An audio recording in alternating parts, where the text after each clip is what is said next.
Assalamualaikum warahmatullahi wabarakatuh.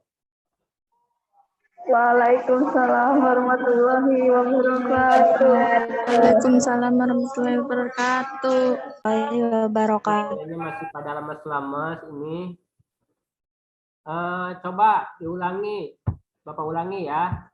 Assalamualaikum warahmatullahi wabarakatuh. Waalaikumsalam warahmatullahi wabarakatuh. Baik, alhamdulillah kita sudah kembali ya hari ini di pembelajaran seni budaya. Walaupun ini sudah jam ketiga ya, sudah Bapak lihat sudah mulai tampak lemas, tapi kan barusan habis istirahat ya, sudah ada break.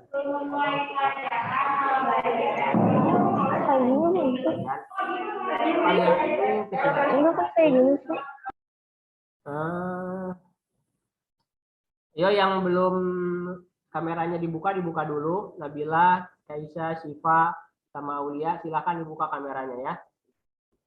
Nah, kemudian Bapak cek absensi terlebih dahulu. Ya. Masih ada beberapa siswa yang belum hadir. Baik, kita lanjutkan saja. Nah, untuk pembelajaran hari ini, bentar Bapak mau share screen dulu.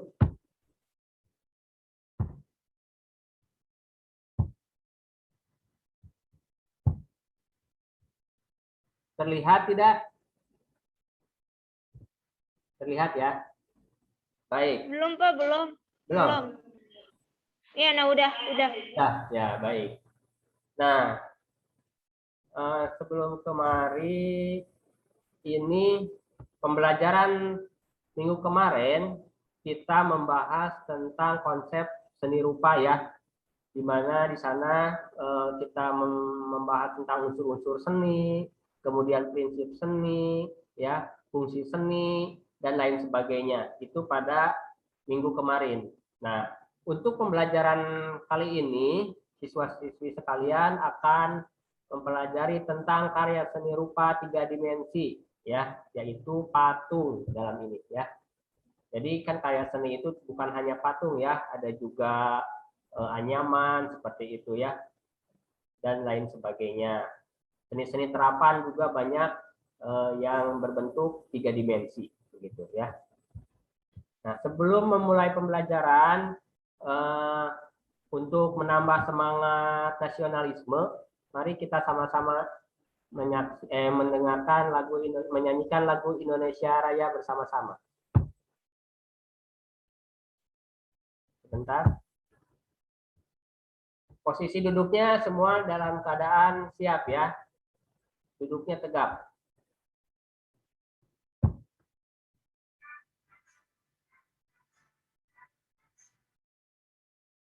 Indonesia tanah airku, tanah tumpah darahku, tanahlah aku berdiri, jadikan kebangsaanku Indonesia.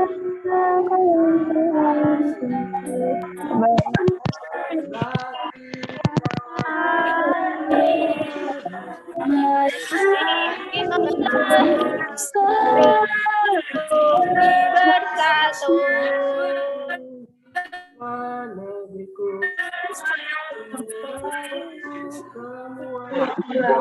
Semua. Apa kabar semua? Alhamdulillah. Semoga masih semangat semua ya. Sebelum mulai pembelajaran, ada baiknya kita membaca doa. Berdoa dimulai.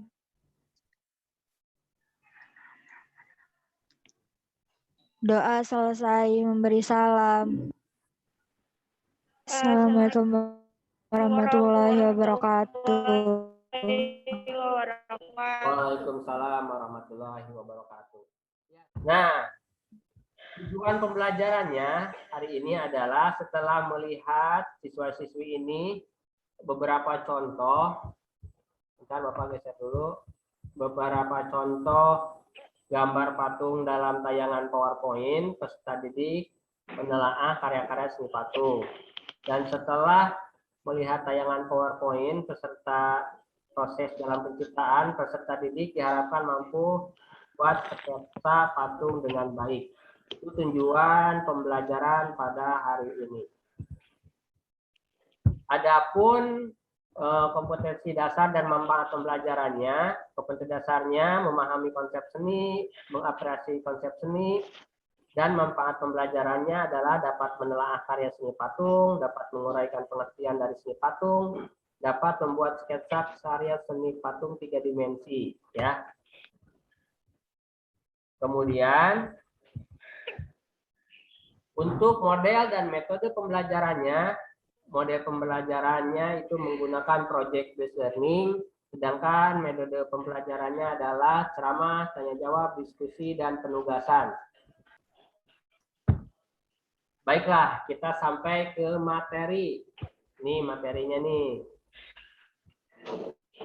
Kita dilihat ya, yang ada gambar sebelah kiri itu gambar apa? Ayo silahkan dijawab. Yang bisa jawab Bapak kasih poin, silakan. Silakan. Ini gambar apa nih? Apa? Ayo. Yang bisa jawab boleh pulang duluan. Ayo, apa ini? Patung apa? Patung bukan. Bukan, Kak. Ini namanya adalah relief. Siapa yang bersih?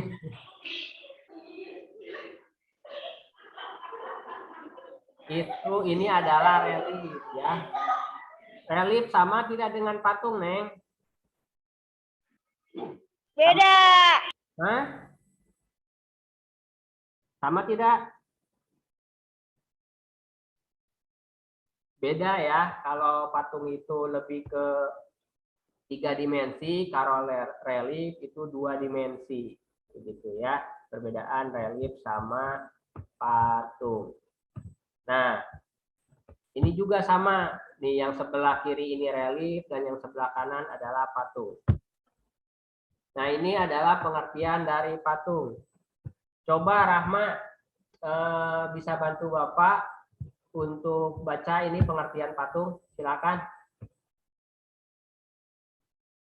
Rahma, kedengaran tidak? Di Kamus Besar Bahasa Indonesia bertuliskan bahwa patung adalah benda tiruan bentuk manusia dan binatang yang cara pembuatannya dipahat. Pengertian ini didasarkan terjemahan dari bahasa Inggris skulptur. Karena pematung zaman dahulu menggunakan. Ya, baik. Terima kasih banyak ya buat Rama yang sudah bantu membaca. Kemudian, nah, ada fungsi-fungsi patung. Ini bisa dilihat. Kalau melihat dari gambarnya, ini yang pertama ada Candi Borobudur. Ini fungsi patungnya buat apa sih? Ada yang bisa jelaskan? Beribadah, agama. Agama, betul ya. Atau fungsinya itu sebagai fungsi religi. Siapa tadi yang jawab? Oh iya, Pak. Aulia, baik Aulia dapat poin 100 buat Aulia ya. Yang lain jangan mau kalah sama Aulia. Yeay. Aulia seperti biasa paling riang gembira ya. Yang kedua itu ada gambar burung Garuda. Kira-kira ini fungsi patungnya sebagai apa? Coba ada yang bisa menjawab, benarkah? Ayo yang mau kalah. Monumen. Apa itu sih Pak? Monumen, Pak. Wah, pinter ya. Jadi fungsi patung ini sebagai monumen ya untuk mengenang sejarah. Maka dibuatkan patung, maka ini disebut patung monumen. Jadi fungsi patung itu sebagai monumen. Gambar yang ketiga, ini ada gambar 4 orang lagi memikul balkon begini. Ini masuknya apa? Fungsi patung sebagai apa? Estetika. Ada yang bisa jawab? Ayo, biar dapat poin. Selain Siva tadi sama Aulia. Yo, yang bisa jawab dapat poin. Apa kira-kira? Bingung? Nah, ini adalah patung sebagai arsitektur ya. Fungsi patung sebagai arsitektur, kenapa dia menjadi penopang bangunan begitu ya. Salah satu ada fungsinya juga selain dari fungsinya sebagai hiasan, juga sebagai penopang dari sebuah bangunan. Makanya disebut patung arsitektur. Nah, yang di bawah gambar flamingo warna emping. Ini fungsinya buat apa? Kenapa ditaruhnya di taman? Ayo. Buat dekorasi. Apa, Hilma? Dekorasi. Nah, kedengaran putus-putus? Buat dekorasi, Pak. Hiasan, Pak. Hiasan. Ya, ini hiasan. Tapi karena ditaruhnya di taman seperti ini, dia itu lebih berfungsi sebagai patung dekorasi, ya, patung dekorasi. Karena ditaruhnya biasanya di taman, kalau nggak patung ikan di kolam, gitu ya. Nah, itu fungsinya sebagai patung sebagai dekorasi. Nah, yang ini adalah patung untuk seni, di mana hanya dilihat dari segi keindahannya, tidak ada fungsi lain ya, hanya betul-betul dilihat dari seninya saja. Nah, kalau gambar yang gajah kecil-kecil ini apa? Coba, ada yang bisa jawab? Patung apa ini? Kerajinan. Apa? Apa? Kerajinan. Kerajinan. Pintar, siapa itu namanya? Ahmad. Rahma, Pak. Ya, Rama dapat poin 100. Betul, ini patung fungsinya sebagai kerajinan. Nah, adapun rinciannya seperti ini ya. Nah, jadi patung itu tadi sebagai seni, sebagai religi, sebagai monumen, sebagai arsitektur, sebagai dekorasi, juga sebagai kerajinan. Baik, ragam patung. Tolong, tadi yang baca siapa? Rahma ya? Sekarang Iya, Siva. Pak. Siva sekarang coba dibaca. Siva Nurul, ragam patung pengertiannya apa? Ininya, bagian corak-coraknya.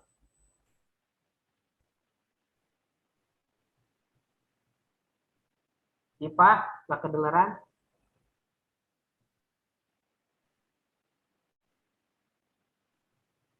Siva nggak kedengeran suaranya. Mungkin yang lain,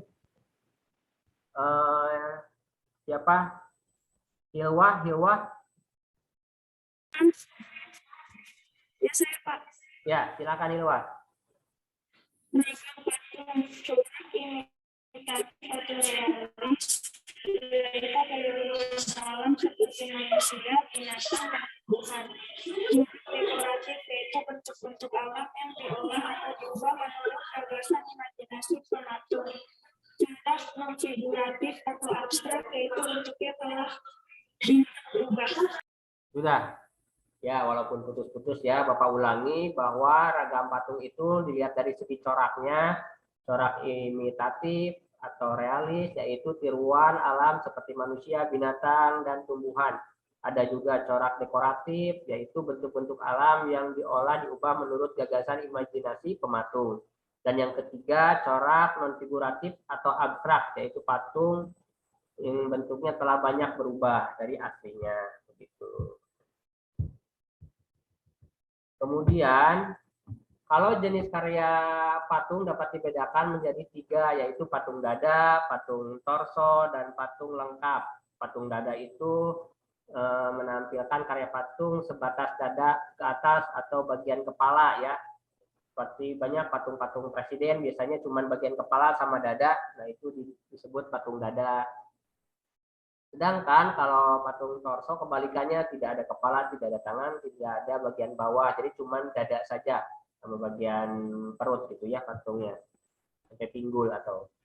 Nah, kalau patung lengkap ini patung yang dibuat lengkap dari mulai ujung rambut sampai dengan ujung kaki.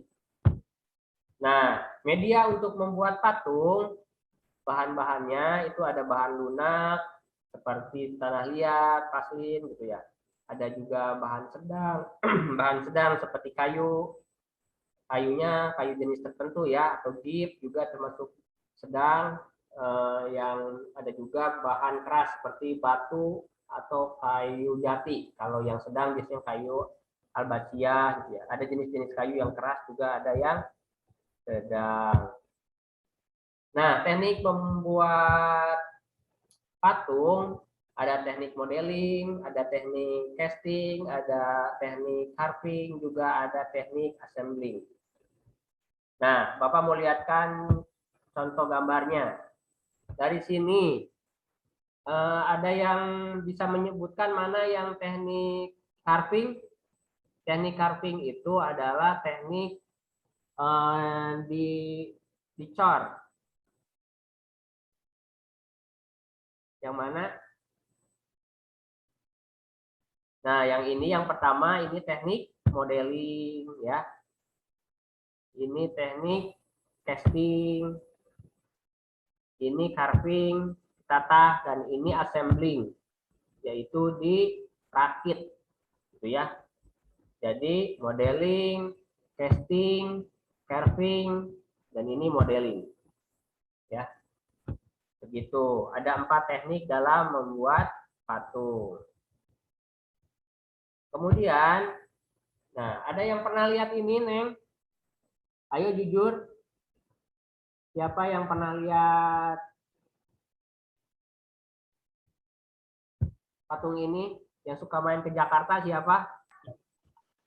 Saya. Siapa? Saya. Pernah lihat patung ini? Pernah, Pak. Oh, ya. Nah, bagaimana patung ini bisa dibuat gitu ya dengan begitu banyak detail gitu ya? Berapa jumlah kudanya, bagaimana bentuk kudanya, versi kudanya, begitu. Bisa buat tuh, Pak, saya. Kenapa? Saya nggak bisa buat patung kayak gitu, Pak. Iya, semua juga belajar. Bapak yakin senimannya juga ini ya, Nyoman Nuarta ini yang bikin. Nyoman Nuarta itu yang bikin juga patung yang di HI, Harapan Indah Bekasi. Itu juga sama beliau yang bikin patungnya itu ya, Nyoman Nuarta. Bapak yakin beliau juga ketika seumuran kalian gitu ya, belum bisa membuat patung seperti ini. Karena dengan proses, terus ketekunan gitu ya, akhirnya bisa sampai menjadi salah satu seniman maestro di Indonesia gitu ya. Banyak patung yang dibuatnya. Termasuk patung-patung yang ada di Bali juga banyak. Nah, ini tekniknya dari bagaimana teknik membuat patung ini, ada yang bisa menerka? Apakah ini dipahat? Apakah ini dicetak? Apakah ini di teknik modeling? Atau dirakit? Ada yang bisa menduga-duga atau memprediksi? Ayo. Ya, yang bisa jawab boleh pulang, ayo. Masih bingung. Nah, ini tekniknya dicetak atau dicor karena ini menggunakan bahannya itu dari logam ya. Cara bahannya. Jadi ini bukan dari semen atau dari besi gitu ya, tapi dari logam. Perunggu atau perak. Biasanya itu media yang digunakan oleh Nyoman Nuarta. Nah, bagaimana sampai seorang Nyoman Nuarta bisa membuat patung sebagus ini gitu ya? Tentu saja ada prosesnya. Jadi sebelum membuat patung ini terlebih dahulu beliau adalah membuat sketsa ya. Jadi setiap kali berkarya seni pastikan dulu kalian itu membuat sketsa. Adapun tahapan-tahapan membuat sketsa ini diantaranya pengalaman, tentu saja dari tadi materi yang Bapak sampaikan, kemudian perjalanan kalian keliling di Nusantara gitu ya, pernah melihat patung, pernah membaca atau pernah melihat. Nah, itu adalah modal awal kalian. Jadi kalian pasti sudah punya pengalaman masing-masing tentang karya seni. Nah, dari pengalaman ini nanti akan timbul sebuah ide, ya, ide. Nah, dari ide ini kemudian kalian melakukan kontemplasi. Kontemplasi itu berpikir lebih fokus, ya. Mau bikin apa nih? Gitu, mau bikin patung apa ya? Gitu. Dari ide ini langsung ke kontemplasi, berpikir lebih fokus, ya. Kontemplasi itu. Kemudian di sini bisa juga langsung diadakan observasi, kajian teoretik, ya, kajian teoretik yang Bapak barusan sampaikan juga tentang teori-teori tentang patung. Kemudian teknik, sebelum membuat sketsa, kalian tentukan dulu mau membuat patungnya mau menggunakan teknik apa, apakah modeling, casting, carving, atau assembling. Nah, bahan juga, bahannya apakah dari kayu, dari lilin, dari tanah liat. Setelah semua ini pasti, ya, bahan dan tekniknya, barulah bisa membuat sketsa. Nah, tugas buat siswa-siswi sekalian adalah kali ini membuat sketsa yang bahannya menggunakan GIF, ya, menggunakan GIF, dan tekniknya itu adalah dengan dipahat atau carving, gitu ya. Nah, ini contoh sketsa. Hati-hati, karena bahannya gipsum, hindari seperti membuat kuping kelinci seperti ini, runcing-runcing, begitu ya. Jangan, nanti patah ini. Kemudian ini juga tanduk rusa, jangan ada tanduknya kalau bisa. Karena kalau dengan bahan gipsum, kemungkinannya patah. Nah, ini contoh yang salah ya. Juga angsa ini kalau bisa sedang ditekuk lebih bawah lagi, lehernya lagi nempel di punggung gitu ya, sehingga tidak ada rawan patah. Nah, ini contoh yang betul ya, salah satunya karena bahannya gipsum, diusahakan bentuk-bentuknya itu jangan sampai ada yang panjang kecil runcing gitu ya, tapi lebih ke membulat. Nah, silakan sekarang siapkan alat tulisnya ya, buku gambar sama pensilnya untuk sekarang membuat sketsa. Ingat, bahannya itu terbuat dari gipsum, ya. Gitu. Silahkan dimulai dari sekarang ya. Waktunya 15 menit cukup ya. Bentar Aulia biar Bapak bisa lebih lihatnya jelas. Nah, oh iya. Oh, itu buat beruang ya. Ya, bisa seperti itu. Itu tidak jadi masalah, bagus ya. Beruang, Pak. Beruang ya. Iceberg. Ya. Baik, siapa lagi yang sudah selesai? Bapak lihat. Terima kasih Aulia. Ada lagi yang sketsa? Iya, Pak. Iya, Pak. Siapa? Oh, itu. Sujiati. Ya, itu gambar bebek ya. Ya, itu juga boleh seperti itu ya. Baik, terima kasih yang sudah selesai. Yang lainnya Bapak tunggu ya.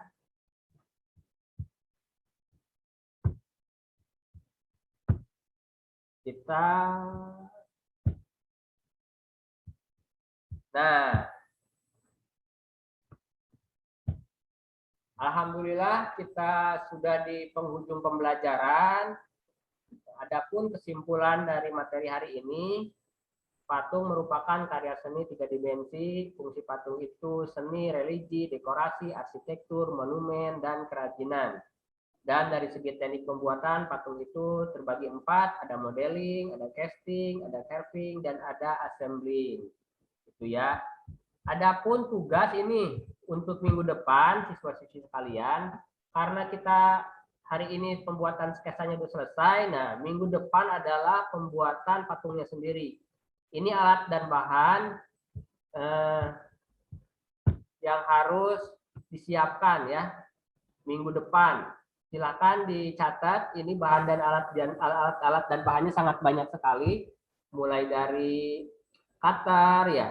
Kalau yang ada punya woodcut, bawa woodcut.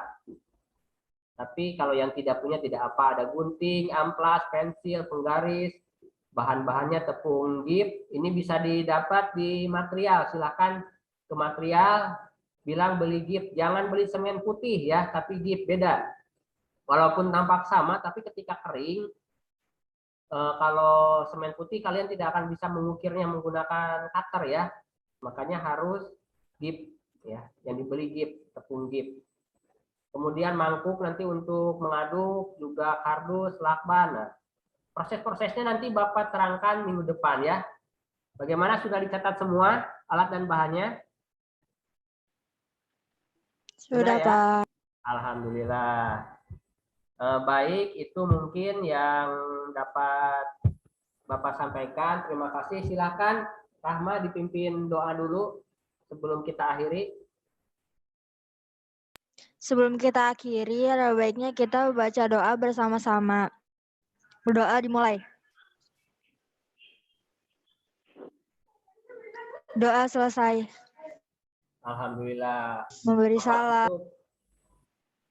Wassalamualaikum warahmatullahi wabarakatuh. Waalaikumsalam warahmatullahi wabarakatuh.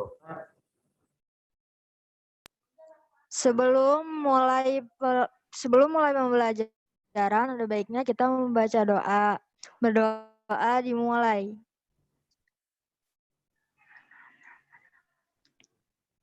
Doa selesai, memberi salam. Assalamualaikum warahmatullahi wabarakatuh. Waalaikumsalam warahmatullahi